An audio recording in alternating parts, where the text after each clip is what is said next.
Hello Internet, and welcome to my live reaction for March Comes in Like a Lion, chapter 170.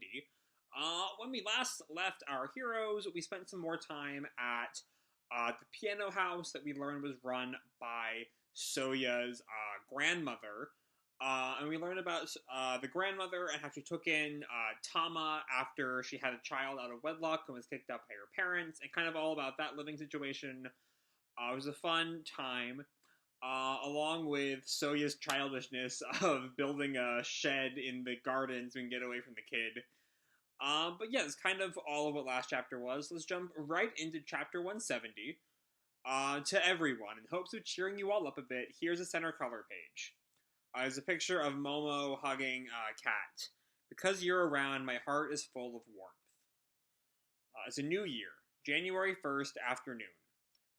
When in the year were we last chapter? Like, how much of a time skip is this? I don't think it's that big. The last chapter kind of gave me winter vibes, but also March always gives me winter vibes, so that doesn't really say too much. Anyway, we're back with the Kawamotos, because all of them and Rei are, like, passed out under the kotatsu. And the next day, January 2nd, 12 o'clock in the afternoon. And Rei comes into the Kawamoto house. Hello, it's Kiriyama. And he sees the sisters all kneeling in front of a 1,000-piece jigsaw puzzle. What is, going on? Kiriyama-kun, thank you for helping us from New Year's Eve all the way to New Year's Day. With the stand for the Kirizan-sho good luck charms that we set up for people's first shrine visit of the year, you were such a great help. And Kirizan-sho is a kind of mochi sweetened with Japanese pepper that is traditionally eaten around New Year's, according to this little translator note. And we have like a little flashback of them selling the mochi. Would you like some of Mikazuki-do's famous Kirizan-sho? Oh, now that takes me back. I'll say 2, please. Thank you very much. They're good luck, you know. And how about some warm amazake as well? Business was really booming. It was amazing. Oh, where's Grandpa? I mean, Grandpa's, like, still passed out. He's still asleep. Seemed like he really used up every last ounce of his energy and willpower. But he had an extremely satisfied look on his face. A look that said, until the bank opens back up, I'm not letting these earnings out of my sight. And he's, like, clutching a jar that I guess is full of money.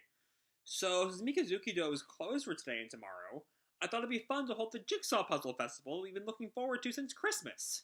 The image is packed to the brim with sweets.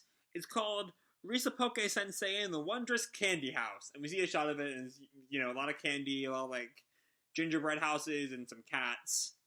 I think with everyone working together, we'll be able to finish our first ever 1,000-piece. I figure a 1,000-piece puzzle should take around 2 days, so...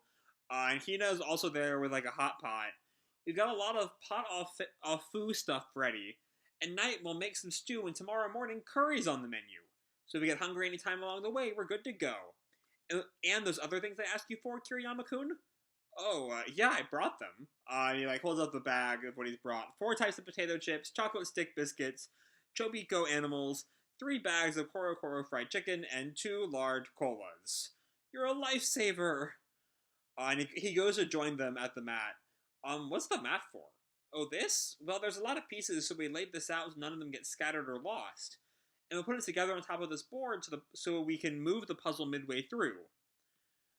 Okay then, I'm going to give out these treasure maps. I have one for every 2 people. And, fuck,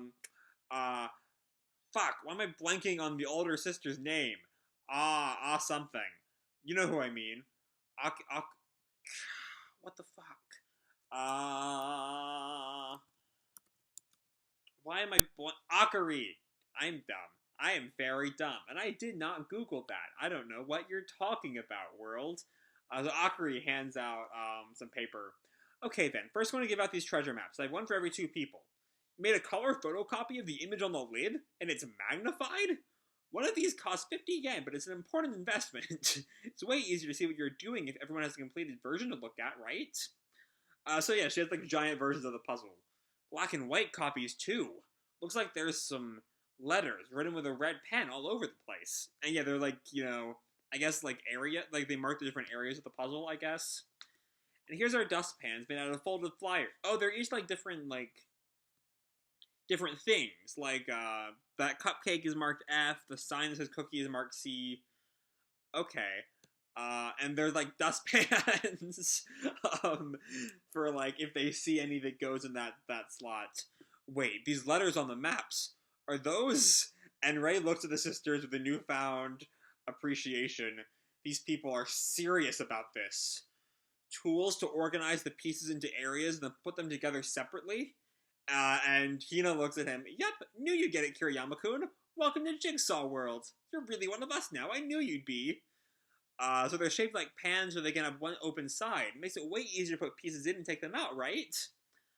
So they kind of dump all the pieces on the board. First step, we take the pieces out of the bag and make sure every last one of them is face up. And then we separate out the pieces with the flat edges to make the border. It'd be great if you can find the four corners. Then we roughly categorize them into easy to recognize groups like donut and pudding. Which one do you want to do, Momo? And Momo, pudding. Okay then, I'll take the roof of the candy house. Hina and Momo have a little like conversation off to the side. And Akari, okay then, Kiriyama-kun and I will work on the border. If my end's gonna be the top, then I'll go for the sky ones. Okay then, I'll look for the ground pieces. And once everything's split up, and they get these chips that they pour into a bowl. And the divider for those chips will be, and she pours the Pocky between them. Oh, that feels kind of extravagant or something. But if you use that to divide them, won't that make the flavors blend together? This is Ray. Wouldn't it make more sense to serve the chocolate and the potato chips separately? One's sweet and one's salty. Oh, Kiriyama-kun, of course they will. Blend, she means. It's on purpose? According to them, chocolate with a little bit of salt on it makes it even tastier. Apparently. To be continued. So yeah, this was kind of very much a fluff chapter. But very fun to watch the sisters go into, like, high gear when it comes to jigsaw puzzles.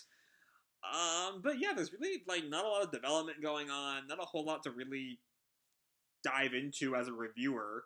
But it's fun, it's light, it's funny, it's there. I don't know if this is going to go on for a while, or if it's just kind of a one-off thing. I don't know. Interestingly enough, there's no chapter title, which means it isn't really easily divided up into an arc. For the first time since, one second, I think for the first time since, I think 167 did not have a title I'm looking at. Was not actually a part of the Path arc. But beyond that, not since 140? Which I think was before I started reviewing the... Yeah, that was definitely before I started reviewing this series. So yeah, I don't know. There's not a whole lot to really bring up. It's cute. It's fun. It's the Kawamoto sisters at their fluffiest. But yeah, that's kind of all I have to say for this chapter. So I hope you all enjoyed the chapter and the video itself. If you did, feel free to drop me a like or subscribe. Or, do whatever makes you happy, And remember, your life is your own, okay? Bye!